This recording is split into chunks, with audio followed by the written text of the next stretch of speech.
Hello folks, I'm Amisha Kirti from PS Security.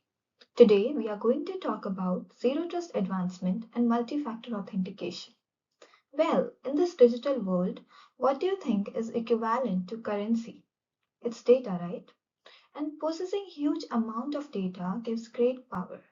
And the very common saying, with great power comes great responsibility. Therefore, with respect to data, what is our responsibility? That the data is safe and secure.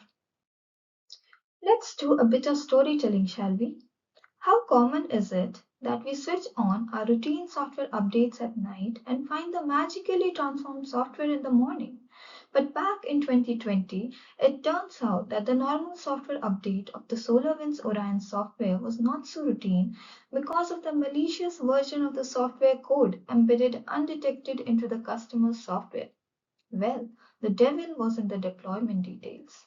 Under normal circumstances, the developer take the code out of the repository, make changes, and then initiate the build process, which is then tested for security and compiled. What the hackers did after that was the trick. They created a temporary update file with the malicious code and put it inside using a backdoor while the SolarWinds code was compiling. The hacker's code told the machine to swap in their temporary file instead of the SolarWinds version. It was revealed that the unauthorized access to the system was gained in 2019 itself. They roamed around the American computer networks for 9 months. FireEye, which was the first firm to publicly report the attack in 2020, it had conducted its own analysis of the SolarWinds attack. The hackers had reverse engineered the way Orion communicated with servers and built their own coding instructions mimicking Orion's syntax and formats. What that did is allow the hackers to look like they were speaking Orion. So their message traffic looked like the natural extension of the software. As an IT monitoring system, SolarWinds Orion Network Management had privileged access to IT systems to obtain log and system performance data. And almost 18,000 private and government affiliated networks were attacked. These data breaches granted the attackers access to abundance of identifiable information using including financial information, source code, passwords, and username. Next comes the colonial pipeline attack, in which possibly done by the group of darkside attackers who got the password of colonial pipeline network through an exposed VPN account.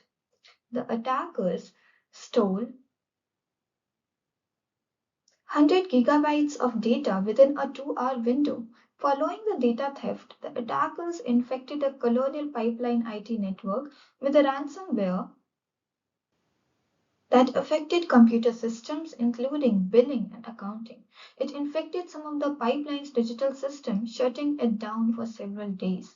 As Colonial provides 45% of the East Coast supply of gasoline, digital fuel, and jet fuel, this was a major blow and the stakes were high. Hence, Colonial Pipeline paid the ransom of 75 Bitcoin, equivalent to $4.4 million to the attackers, after which the normal functioning started. Fortunately, a month later, Department of Justice recovered 63.7 Bitcoin, approximately 2.3 million, from the attackers. Lastly, let me spill some facts about the Marriott data breach. The Marriott hotel chain suffered the data breach attack in 2018, 2020, and 2022 as well. The hackers had obtained the login credentials of two Marriott employees to access the guest details. The breach may have taken the personal details such as names, birthday, telephone numbers, along with the loyalty account numbers of around 5.2 million guests through these attacks. These critical security incidents pose serious concerns over Marriott's security posture.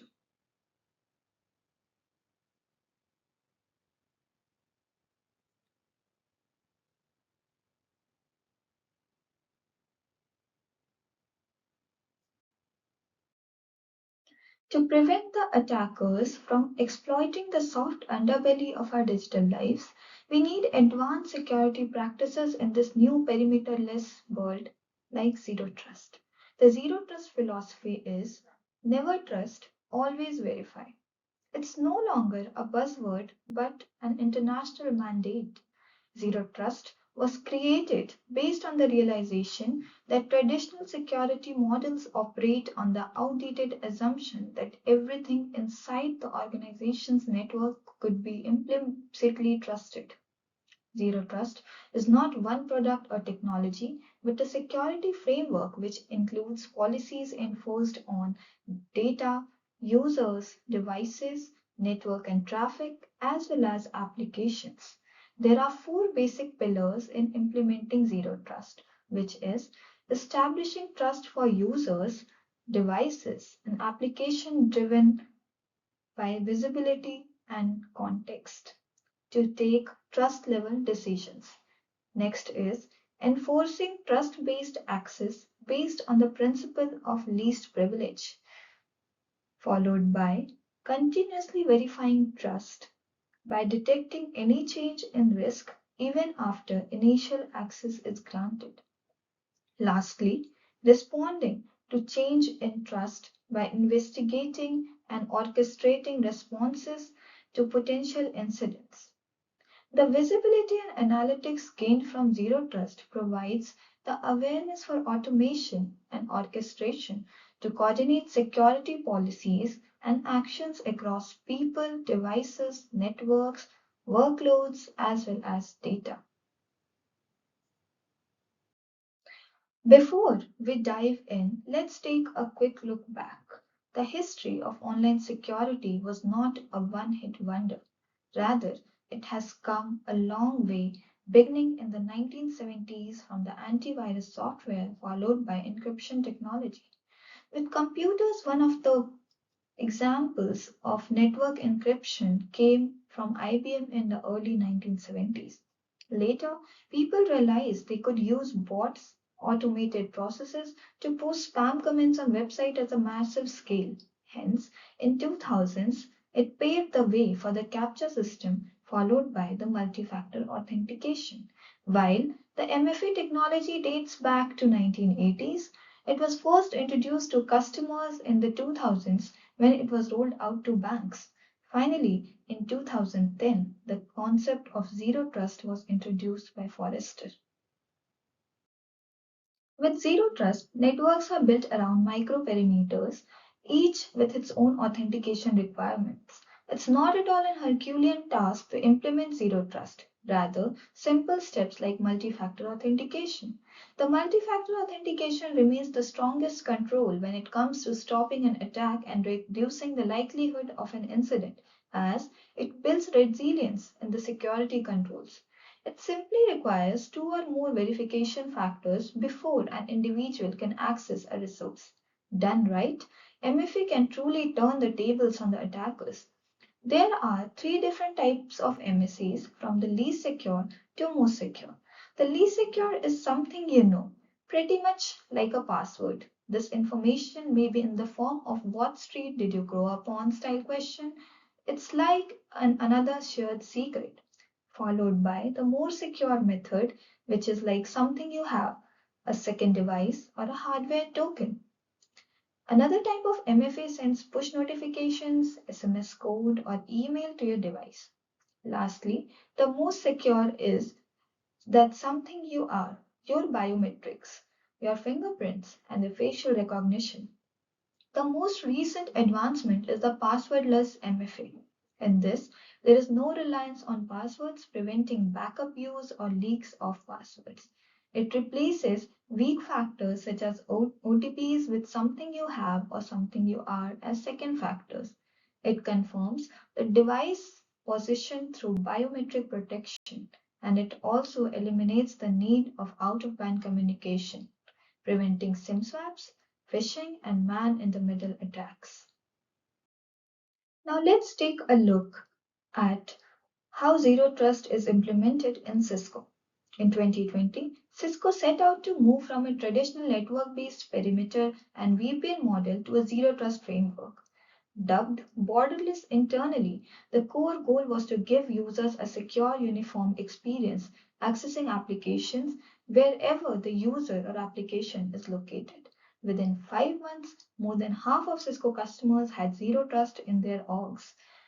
Zero Trust in Cisco provides a comprehensive approach to securing all access across your applications and environment from any user, device, and location. It protects your workforce, workplace, and workloads as well. The three portfolios are: to protect the workforce, dual security ensures that only the right users and secure devices can access applications. To protect the workplace, SD Access secure all users and device connections across your network, including IoT as well. And to protect the workload, the secure workload secures all connection within your apps across multi-cloud. When we take a look at zero trust in actions, we observed that organizations that achieve mature implementations of zero trust were twice as likely to report excelling at the security practices such as threat detection, prompt disaster recovery, timely incident response, and well integrated tech.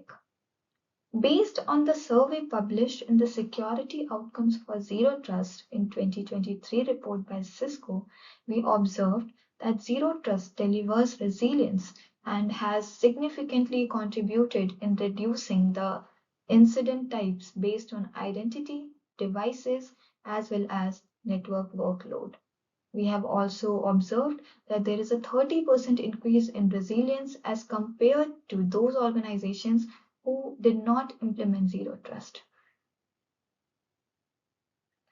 The most reduction was observed in the ransomware event with a 10.8% reduction, followed by the physical destruction, which is by 3.6%, and similarly, we observed less incidents on devices by 8.1% and also a network and workload by 8%.